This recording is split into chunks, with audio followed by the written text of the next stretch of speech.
He failed the real estate exam 3 times. Now he leads over 300 agents. Trading fear with faith. Immigrated to the U.S. alone at 13 years old from Taipei. Welcome, Jack Tsai.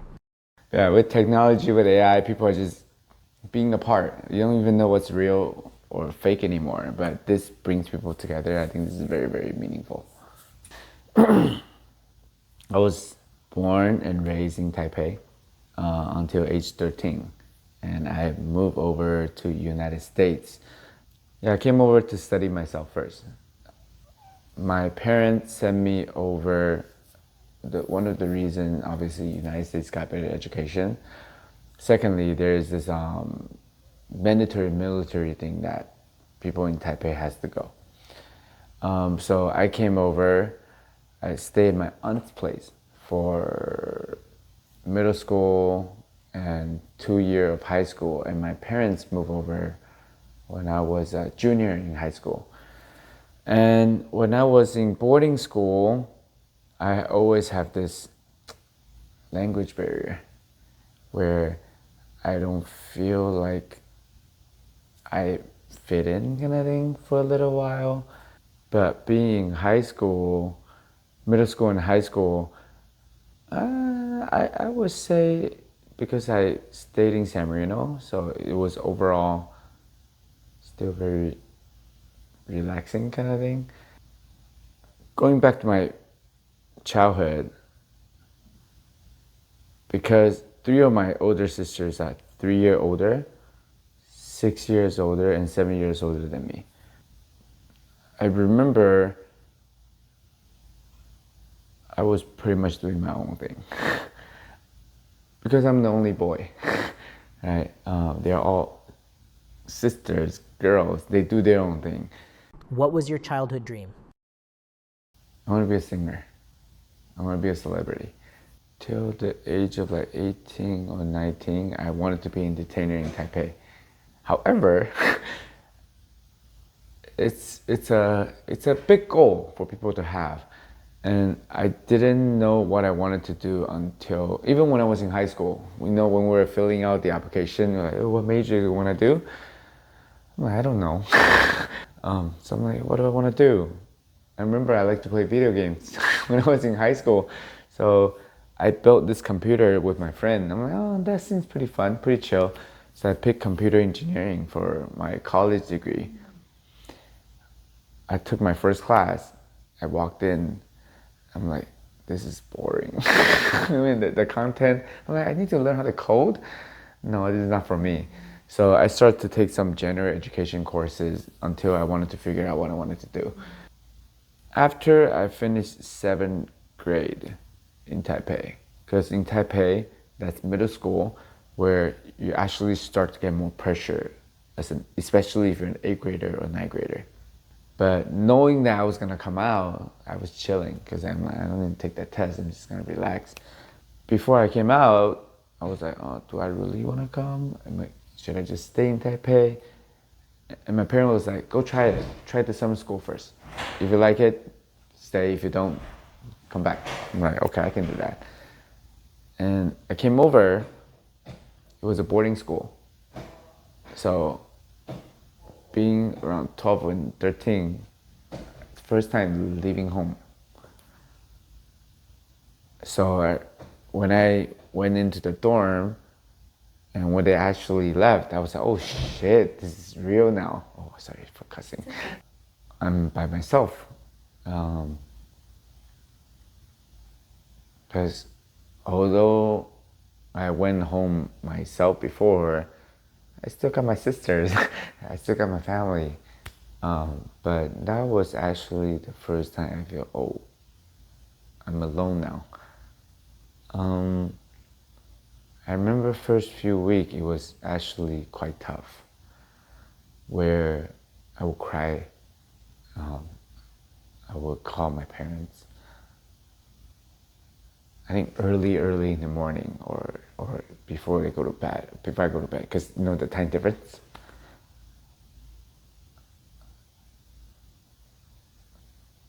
I think that was for a couple of weeks. And I remember I would sit in my room, look outside the window, see cars drove by. I'm getting emotional. And then I would be like, oh, I wish I'm right here. I wish I'm outside in that car with my sister, with my friends. And after a few weeks, I was like, oh, you know what? I can't let this happen anymore. I gotta stand up. I gotta fit in. So I was like, okay, I gotta make friends. Although I'm in class where you learn your thing, but I'm like, okay, what am I good at? What do I like to do? And I'm like, oh, I can play sports. So I was like, oh, I'm just gonna go out. I'm gonna get out of my comfort zone. I walked out there, a bunch of Asian people playing volleyball, and I walked to them like, hey, can I play with you guys? And they said, yeah, sure. I did that for I fit in because I kind of know how to play volleyball. I start to make friends. So like 3 or 4 weeks into it, after I start to make friends, it starts to become more fun.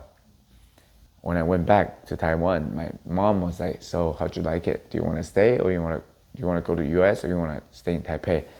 I'm like, I think it's pretty fun. Let's go.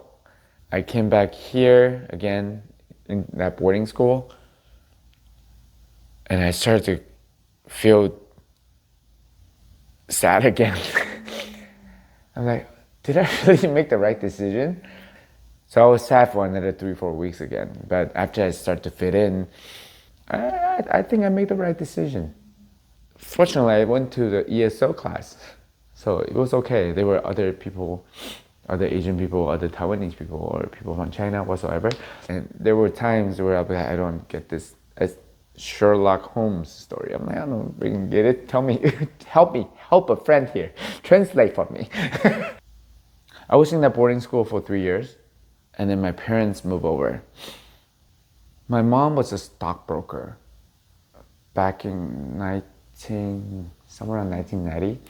She made good money, but somewhere around 1995, the stock market crashed or something like that. I was still very young. Her clients left town, ran away, whatever it is. So she decided to pay back for her client. So we were in a hole. So after I came over, actually, financially, the family was struggling. When I was in my teens, they came over when I was 15, 16. That's where I transferred out of my first private school to San Marino High School. So my dad came over first. And then later my mom and my second sister came over. But after high school, after college, remember earlier I was talking about I wanted to be an entertainer and singer. I went to college when it was 2003 to 2007. The economy was blooming because of real estate, and my dad was a real estate developer. When I was 18 or 19, I'm like, what am I gonna do after I graduate? Because I changed my major from computer engineering to just taking general education first until I figured it out. I was like, I want to be an entertainer. I told my parents, and I remember I was in their room just chilling, right? And my dad, especially my dad, but also my mom, was like, don't do that. You're not gonna make money. You can't do that forever.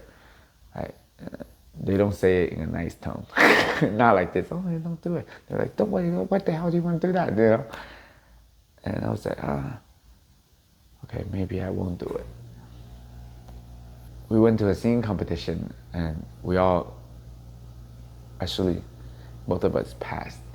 And we could go to China and perform or compete. And then when I told my parents, they said, don't do that, don't go.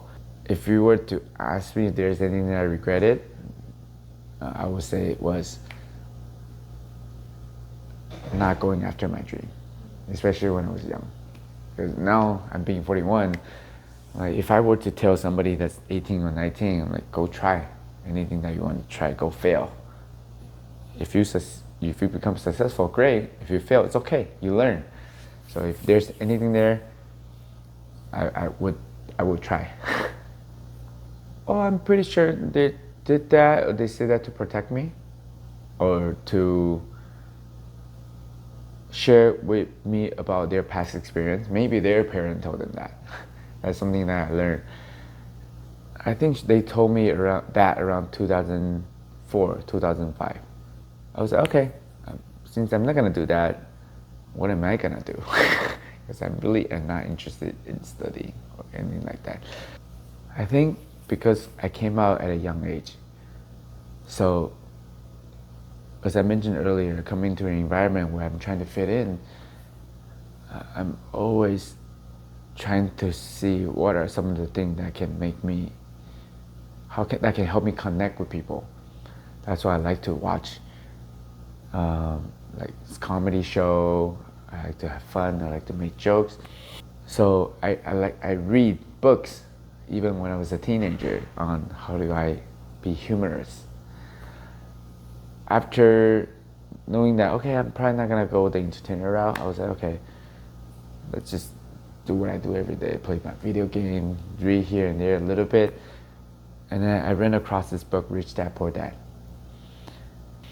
So I read it when I was around 20 years old. And I was like, oh, this is very different. I never thought of things this way. There's some people that retire when they're in 60s. Most people, 60s to 70s, nothing wrong with that. But I'm like, how come some people are able to retire in their 30s or 40s? There must be a reason.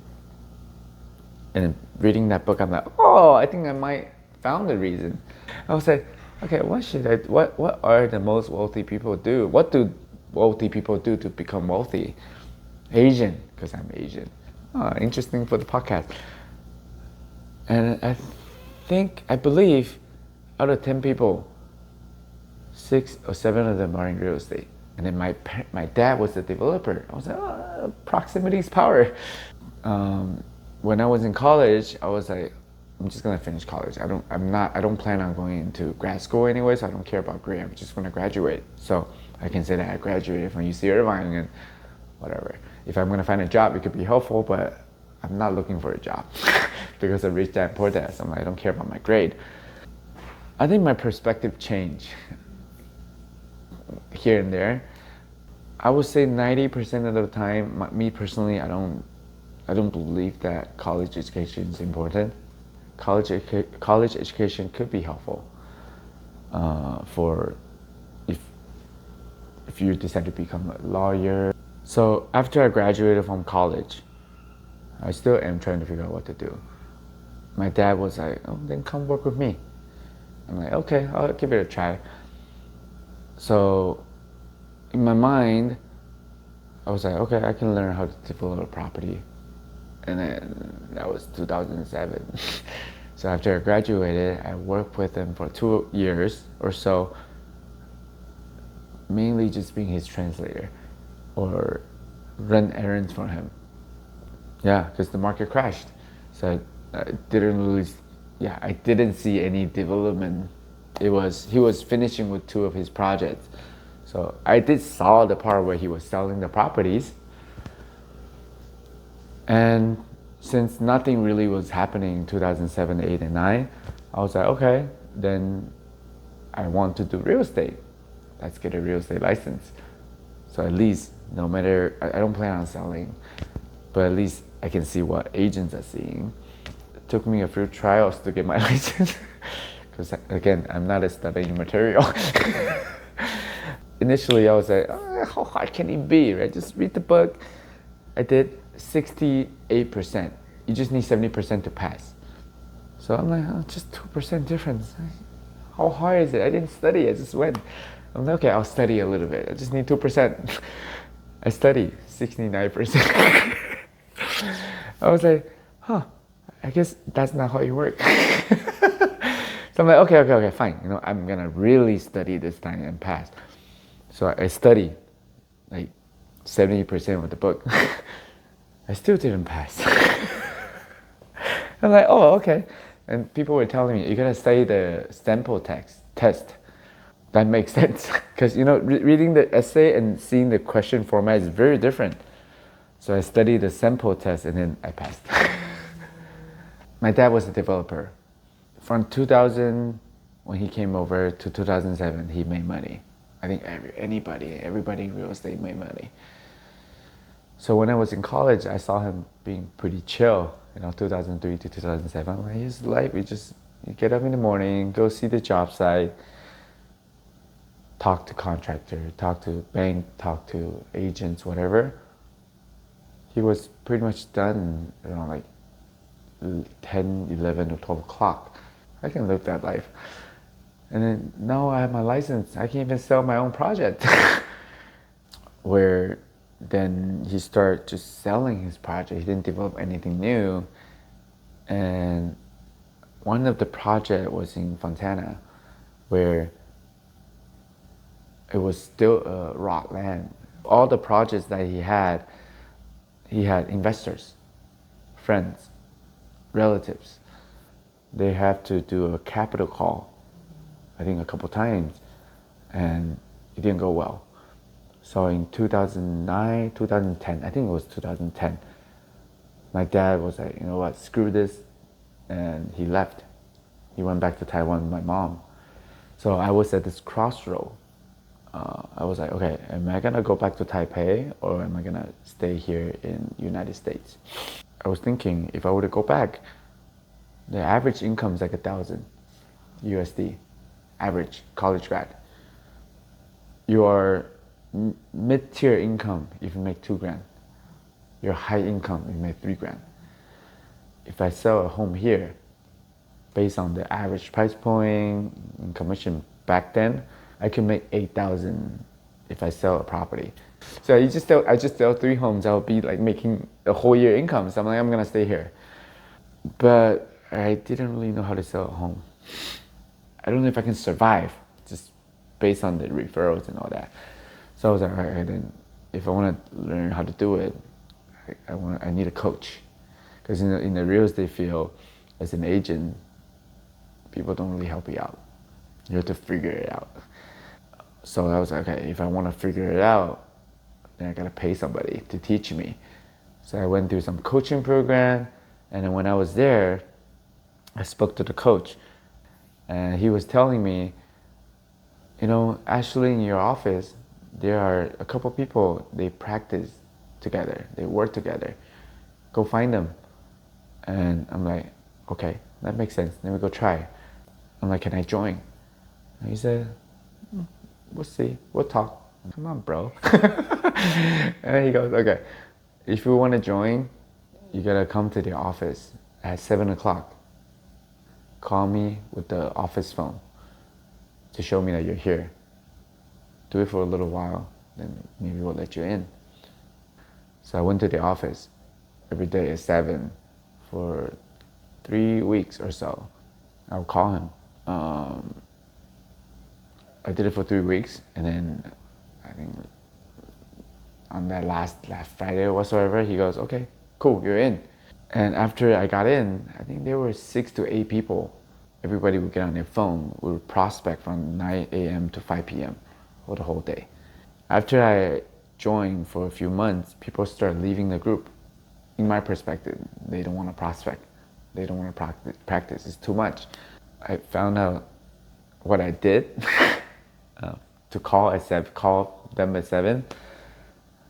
It's actually quite rare. I was the only one that lasted till the end. Everybody left the group because they don't want to prospect. They don't want to practice. I think actually none of them are still in the business right now. I'm not saying it's a good, right, bad, or wrong thing. They could be doing something even better. That experience helped me out a lot. Where I'm like, in real estate or in whatever we do, it's about showing up. And in real estate, I learned about how to sell home there.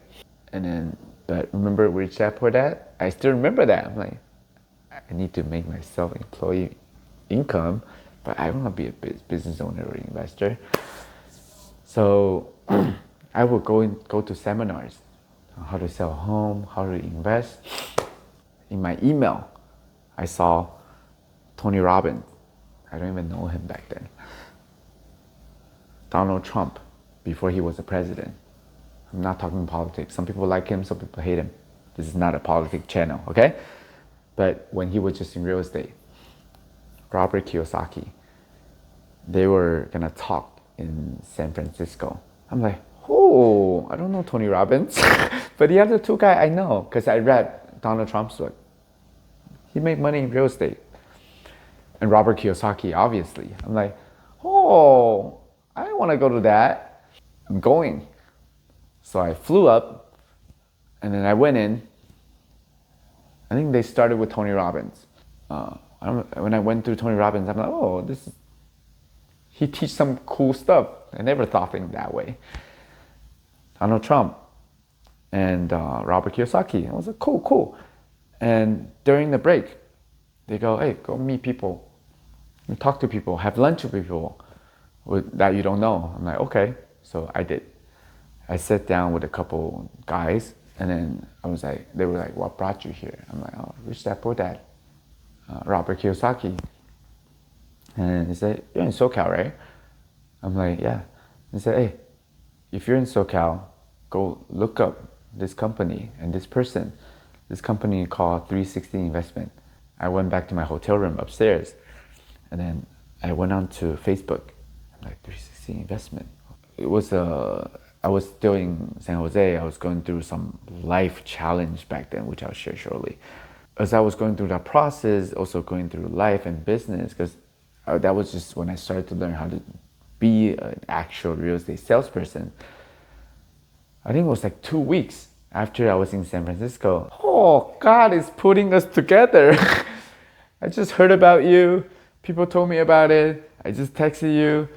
And you're speaking 20 minutes away from me. I'm like, oh, I will go. I went. Oh, that was actually a good amount of people. 100 some people was there teaching people how to invest out of state or wholesale. And then I don't even know what wholesale was. But I'm like, investing out of state, that's something I wanted to do because homes are cheaper. I want to become rich dad, where I want to have passive income and retire when I'm 35. So I'm like, I want to learn that. And then just a couple months ago, I went to a Rich Dad Poor Dad course, 3-day course. They were teaching people. It was the cheapest class was like 35 grand, something like that. And then you were saying that you're gonna teach. I'm like, here locally, and then I think you were charging 5 grand. I was like, 5 grand, almost a year, twice a month in a workshop, so cheap. Right here, all day. I was the first one signed up. I actually invited my client to go too. My client came to me, they said, are you gonna sign up? It's 5 grand, it's not cheap. I'm like, I did already, you're so slow. Best experience in my life. You play a major part of my adult life. I still remember the many exercises that you had us do to carry $1,000 in our wallet so that we feel wealthy. I do 500. That's kind of fair. I feel wealthy. But visualizing, there's obviously a lot that you teach. I still remember you brought us to the networking event. Whoever collected most card, I won. 2010, my parents left because the project didn't go well. And when they left, I'm like, okay, I'm gonna stay. So I took coaching and learned and tried to survive here. But the project is still there. The investor was not happy that my dad left. So one of the investors happened to be my aunt. When I first came over to the United States, I lived at her house on the weekend. My aunt was pissed. She sued my dad. She sued my mom. She sued me too. And then when I found out, got the paper, I don't even remember what it was called. I saw it, I'm like, why am I on it? So I called my aunt. I'm like, we went out, me, my aunt, and my cousins, to a tea shop. I'm like, yo, you know I have nothing to do with it. Whatever between you guys. I was just running errands and translating. I'm like, let me off the hook. Don't put me in a court case. I had got like 10,000 or 12,000 in my bank. I'm like, take it all. Like, but let me off. It's got nothing to do with me. And you know, I know that going through a case is gonna cost tens of thousands or hundreds of thousands. I'm like, why? You do you, it's between you guys. And she said, unfortunately, you're the only one here. You're a pawn. Yeah, like, we need to put you in the case so your dad will come back and deal with it. And then I was like,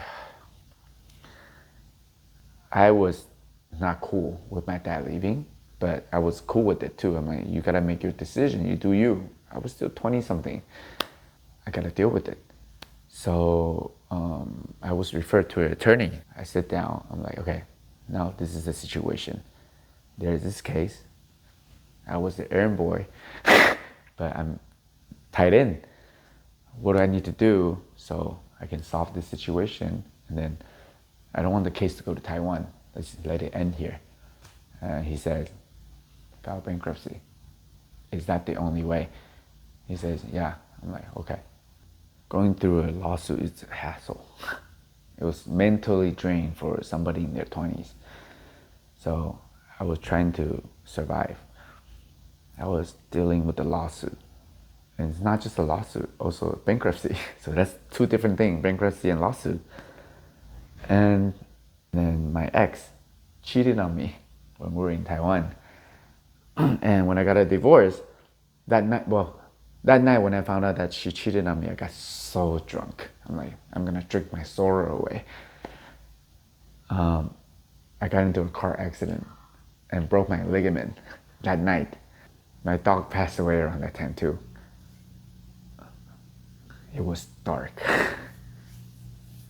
There were days I remember I would go into the office. I remember with the two people that I mastermind with, I would go in, I would sit down, I would go like, I got a prospect, I gotta make money. I really can't work.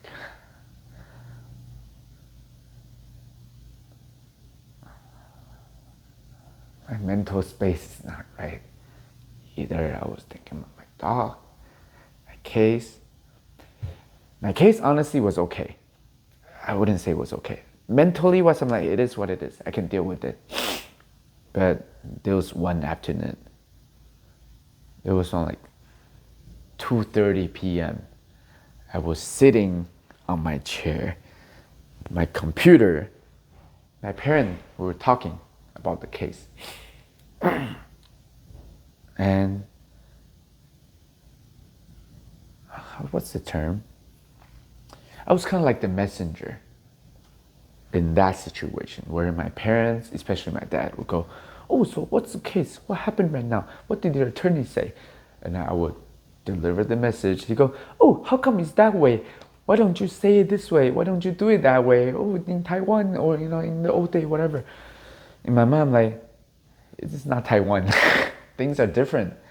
And then if you got things to do, you got things to say, you got your idea, your opinion, your ways of communicating, why don't you talk to the attorney?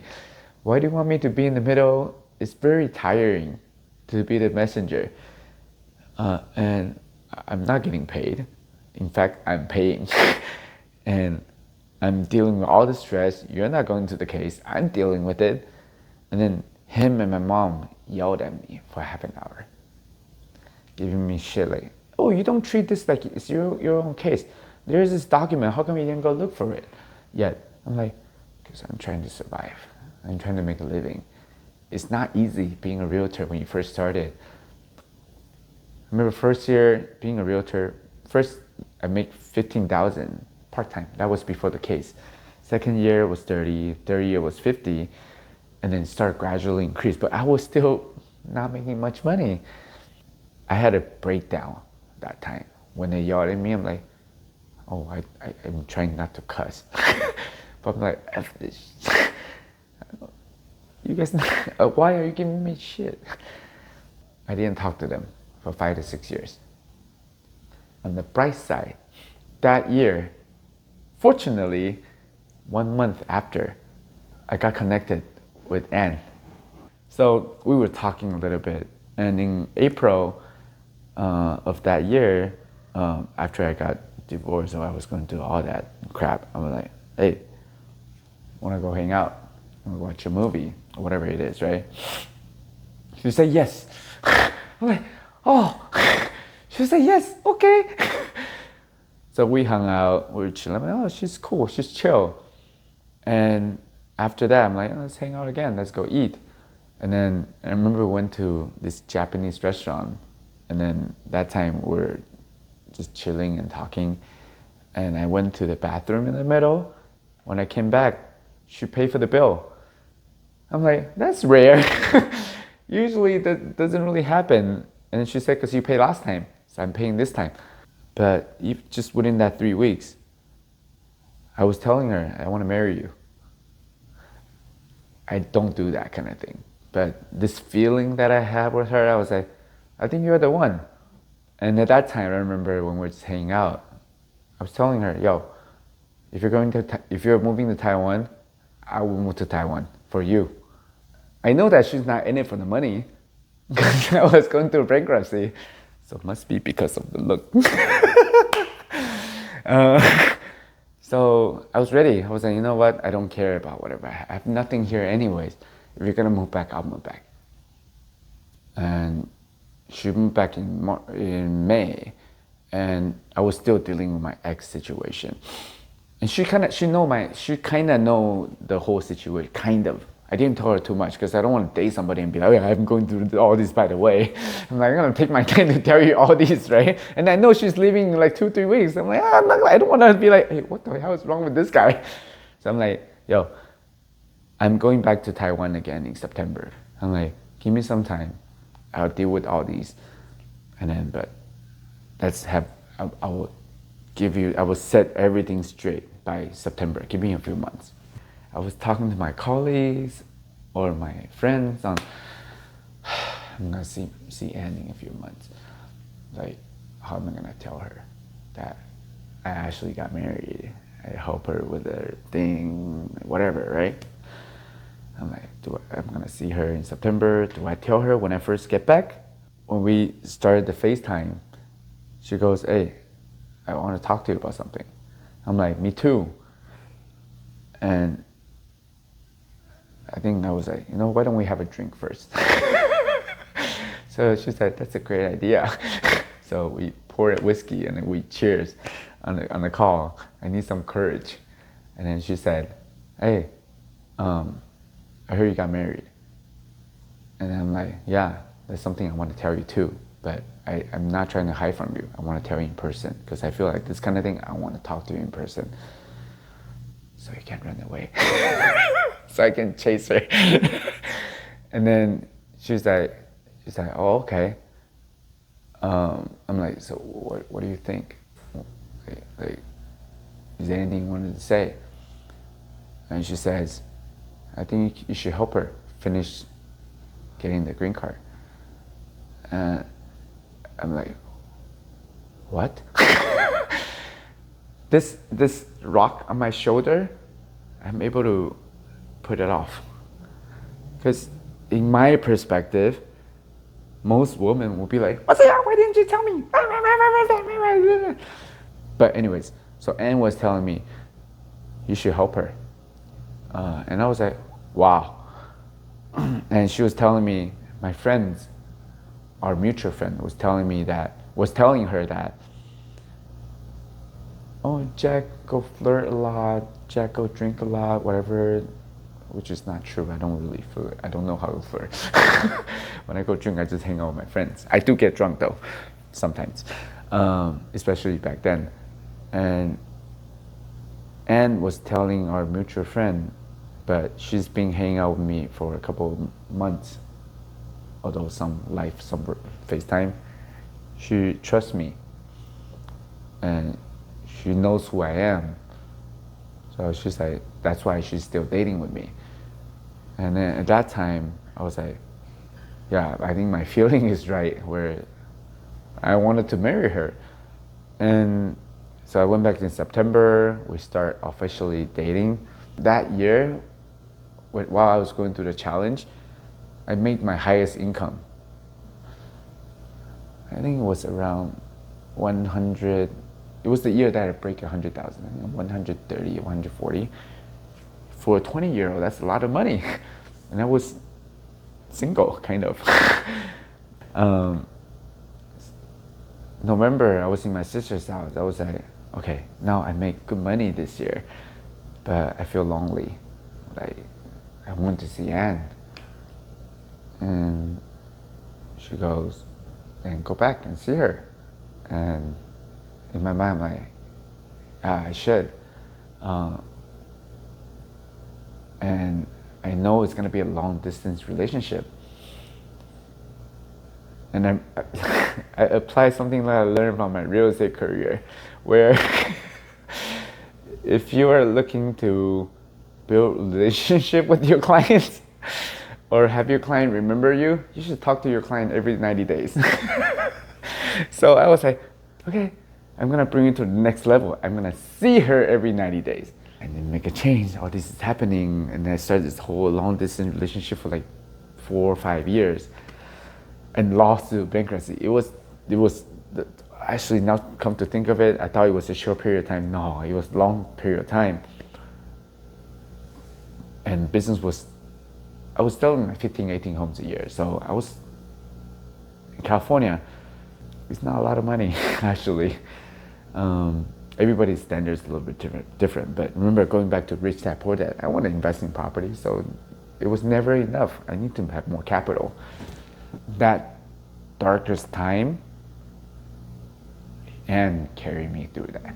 You carry me through that. My friends or my mastermind groups carry me through that. This is not gonna sound professional, but I'm gonna say it anyway, because I say be vulnerable. Alcohol got me through that. I'm not an alcoholic, but being a real estate agent, I became a people pleaser. Coming over when I was 13, I'm trying to fit in. Not being able to speak English and always feeling like, oh, I'm not as good as other people. People are more talented. People are smarter. I stutter when I speak. I always have this confidence issue. So when I drink, I don't have to worry about that. I can be myself, I can have fun. So I used to drink, not every day, but when I get drunk, I get drunk. Because that's where I feel like, at least I don't need to fake, I don't need to pretend, I don't need to be my best. I can just chill and have fun. But I'm Tsai, I'm not an alcoholic. Anyways, yeah. For the audience that never filed bankruptcy, which I hope you never have to, there's no credit card. There's no nothing. You can't finance. Don't even think about financing. Especially me being in the real estate industry, I talk to lenders too. They say, wait for 7 years. So everything was cashed. And that's why I wanted to invest out of state, because properties are cheaper. Learning from your course, I was like, oh, you can buy a property for like 30, 50, 80 grand, where in California, I need to add a zero to that. Selling a property, I typically make around 8,000 to 12, 15,000 because of the split with the previous brokerage and all that. I have this fear mentality where there's a saying, I'm gonna say in Chinese and I'll try to translate. 由俭入奢易，由奢入俭难. I learned that when I was like 8 years old or something on TV. What it means is when you're going from a if you're going from a humble and frugal lifestyle into a spending lifestyle, it's easy. If you're going from a spending lifestyle to a frugal lifestyle, it's hard. So I would, for whatever reason, that imprinted in my head when I was watching TV when I was very young. So I'm always afraid to go into, oh, let's just spend. I'm like, okay, let's be frugal, let's be humble, let's not overspend, because it's gonna be very hard to go back to being frugal. So whenever I make money, I'm like, I don't wanna put money in my bank. Whenever I have, like, let's just say 10 grand, I wanna put it somewhere. So I don't see it. So going through your course, I'm like, okay, I can buy a property, put some down first, but I can finance it back. I'm just gonna put money away. So I did that for a little while. And I also took some stock course. So I'm like, okay, whenever I make some money, I'll put a little bit away. And that's how I started investing. I think mainly from your course, where I don't really need much capital. Put 10,000, start accumulating a little bit. I think at my peak, I had like 8 or 9 properties out of state. Thanks to you. I did sold all of them. Because being a realtor here locally, I think it's just better to do it here, easier to manage. So that's how I invested when I was going through bankruptcy. So I got a little condo. I think that time I saved out 100,000. And yet I was like, you know what? Making investment property is a smarter move, but this is my own perspective. I'm not saying it's right or wrong, but in my perspective, I'm like, I want to be responsible. I want to give Anne a home. So let's buy a place. Especially I'm getting her over from Taiwan, show her parents that we got a home, we're not just renting. So I bought a place, small condo in Hacienda. Now I live in Chino Hills, 3 minutes away from Costco. 99 rent in the freeway, and good school. My journey, I got her over, bought a place over there. I was still grinding. And what made the change from being a solo realtor grinding to right now I'm not really running a brokerage, but let's put it this way. I'm not officially running a brokerage, but I'm kind of running a brokerage of 300 and some agents. A Date with Destiny in Florida, I brought Ann over. And then I remember one session, he was saying, why do you feel that you're stalled in your life? I'm like, yeah, I feel stalled. I feel selling 15, 18 homes a year. I learned that complexity is the enemy of execution. So I'm like, fear, Tony. And then I think apparently that's the answer for a lot of people. I'm like, and then Tony said, what if you trade your fear with faith? And I'm like, Tony, you're talking to me right now. I'm like, yeah, what if I trade my fear? Like, I don't know how to deal or stay in the same space, the assistant, that's my fear. I gotta pay them. What if I trade that with faith? Hey, what if everything works out? I can make more money. I can delegate the things that I don't like to do. I will be happier. Like, okay. I get the lesson now. Have you checked out EXP? Like, what the hell? What's EXP?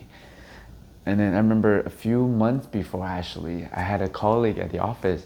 He showed me, hey, have you heard about this company called EXP? Watch this. This is a joke. He showed me on YouTube. There's this virtual avatar thing, virtual office. I'm like, that's retarded. I play video games like that. What, are you killing dragons or something? I'm like, that's dumb. Who the hell is gonna want to join that? And so January of that month, Steve reached out to me again. He go, hey, did you check out the thing that I shared with you about EXP? I'm like, Not yet, but, as a friend, I'll look at it. So that night when I was driving home, I played it on YouTube in my car. I'm like, it's a courtesy. I'll listen to it when I'm driving. So I'm not really paying attention. I'm listening, right? I'm like, okay, interesting. And then the next morning, Steve reached out. He go, did you check that out? I'm like, yeah, I saw it. And he says, hey, actually, tomorrow, Friday, 9 a.m., we're gonna do a EXP explain, talk about the company. And Friday morning, I met him from the previous coaching program. He's also Taiwanese. I'm like, dude, this guy's good. When I got onto that EXP call at 9 o'clock, I saw him on it. Backtrack it a couple years before that, I went to Vegas. There was a prospecting school. We made phone calls together. He would always roll with his crew, his mastermind group. People selling 50, 80, 100 homes a year. And I remember one day he was next to me. I'm like, hey, yo, John, can I join your mastermind group? Because I believe, again, proximity is power. We're the average of the 5 people that we spend time with. You taught me this too. I'm like, even just listening in, I can grow, I can learn. Can I just be in it? And he said, it's kind of full. Because supposedly, I believe they're trying to keep it to 6 to 8 people, but they were like 11 people already. So he said it was full. Maybe it was an excuse. He doesn't want me in. And he says, the minimum criteria is that you gotta be making 300,000 a year. And I was making like 180, 200. I'm like, I'm not there yet. But I'm like, John, one day when I get there, I want to be on your waiting list. I want to be in. He says, okay. So that morning when I got onto that EXP call, I saw John was on it. I'm like, oh, John is here too, because he was with a different brokerage. And I'm like, oh, he just made the move recently. Oh, to EXP. I'm like, that's cool. So after that call, it was an hour. I reached out to John again. I'm like, John, you moved to EXP. How'd you feel? Would you like it? Do you like it, kind of thing? He said, yeah. And then I'm like, okay, because EXP does have this model to bring different other agents in. They can earn this thing called revenue share. Again, I didn't really care about that. And then he was telling me, yo, if you were to join EXP, I'll coach you, I'll mentor you. And then some agents that I knew from his mastermind group joined already too.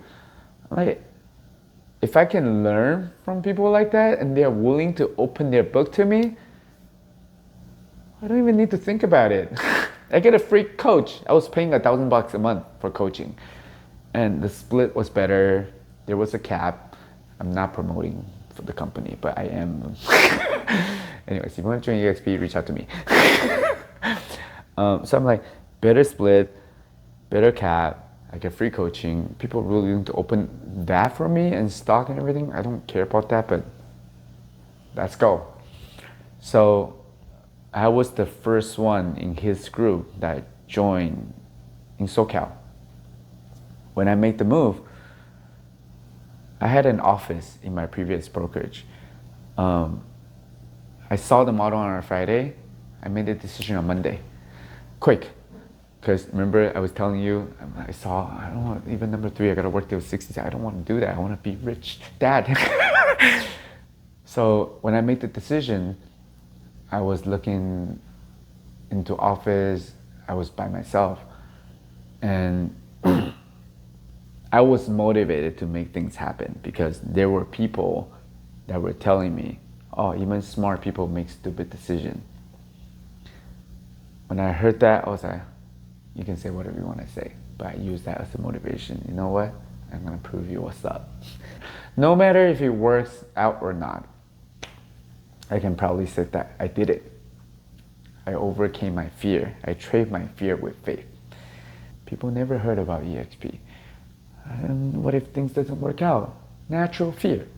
And then I remember, 2 months ago, I just learned from Tony. What if I trade my fear with faith? Like, what if everything works out? And then I also remember this one thing.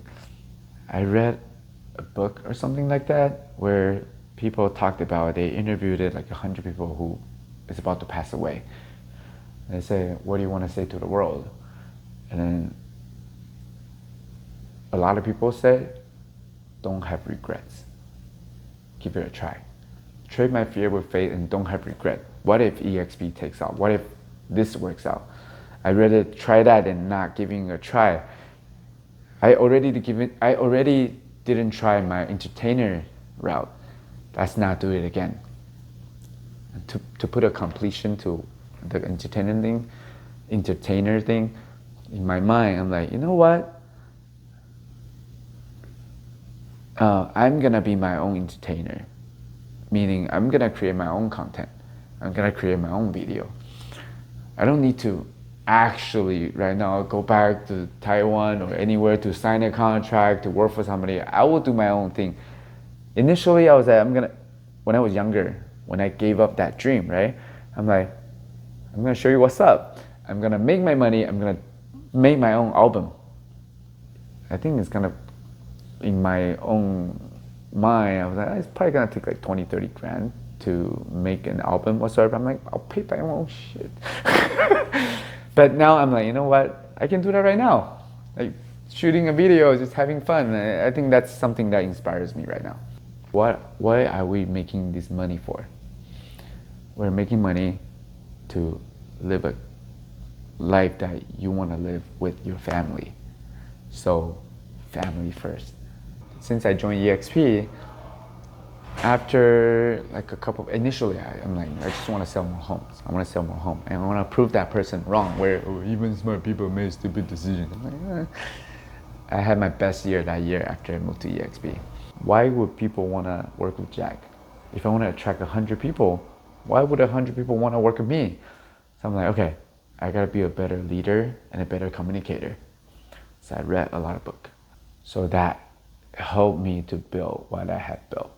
I have 364 agents ballpark right now.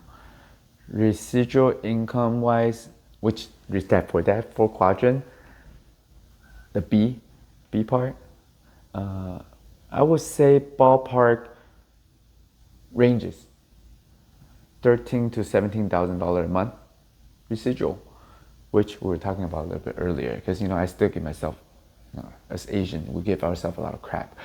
I'm like, that's not enough. Let's get more. Selling properties. Last year, I think we made our small team, because I have a big group that I just mentioned. I do have a small sales team. Last year, I think we did around like 40 mil or something like that, volume. So commission, you do your own calculation, right? I guess the lesson I want to share is to not have regrets. Where if you want to try something, go try for it. Go do it. Failure is actually the way how we learn. When people ask, what are you? How do you answer? I have this identity crisis. We're like, am I American? Am I Taiwanese? I don't know. But my gut instinct, if you're asking me, I'll be like, I'm Taiwanese. Who is the most well-known Taiwanese American man? Taiwanese American, Jensen Huang. Now there's Jack Tsai. Thank you so much. I don't know if I went too long.